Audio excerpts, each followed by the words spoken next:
Dario Herrera was a Clark County commissioner, and he was running for Congress, and he was considered a rising star.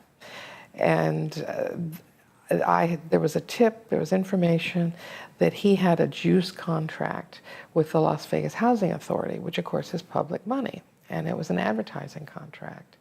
I put a lot of time and effort into looking at all those advertising contracts, comparing them, getting people to talk to me about, well, what did he actually do?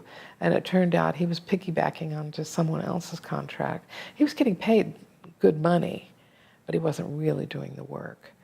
And so we did a series of stories talking about the juice contract. Now, he lost the race partly because of that. And then we found out he was under investigation by the FBI for much worse than a juice contract. He was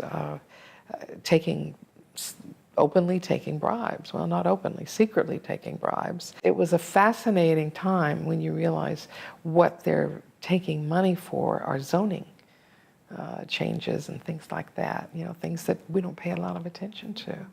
And they just sort of went under the table. And he was getting, you know, cars, cash, and sexual favors. Jim Bilbray was a long-time Nevada congressman. And in 1994, he was running for re-election. And the candidate who was running against him was a veterinarian by the name of John Ensign. And at that time, information came out that Jim Bilbray had what sounded like a wonderful bill. It was going to expand Red Rock National Conservation Area. I mean, how good is that? And we found out and wrote about it in the paper that one of the side effects of that, and Bilbray said he never knew of this, and there was never proof that he did know. So, you know, but his political consultant, a man by the name of Don Williams, had bought a mine in that area, the White Beauty Mine.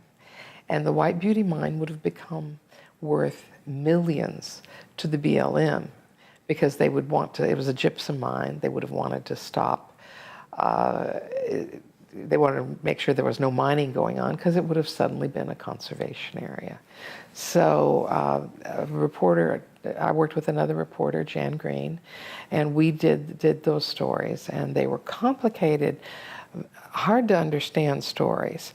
And you never got, Don Williams knew he stood to make a lot of money, but you didn't know if Jim Bilbray did or not. But John Ensign used it and became a congressman, and then later had his own scandals, which I wrote about. I was a columnist at the time I was writing about it, and I, you know, voiced a pretty hard-hitting columns at that time. He was when he was a senator and had his affair and had his own ethics issues. Ethics are important to me. It always has been. So for people to abuse the public trust drives me wild. So I spend, people probably have no idea how much time I spend looking for information. Land deals are always a possibility. And I spend hours looking through records trying to see if somebody has done something improper. Public records I can pore over, and that's what I do. I pored over a lot of public records with a lot of people that I thought might have something going that wouldn't be correct. We found another questionable land deal with the Henderson.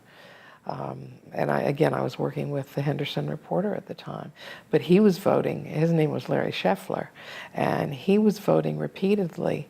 He had land way out, and he was voting repeatedly to grant water and sewer, all the utilities that would bring it out to his property. And, you know, you show a pattern. And I remember one of my favorite interviews, and the gal still talks about it, is, and I tell this to young people, is I said, save a couple questions for the end. And my killer question at the end was, he said it wasn't unethical for him to do that. And I said, he said his attorneys had advised him it was not a problem. And we talked about it, and then my last question was, have you ever read the ethics laws? And he said, no.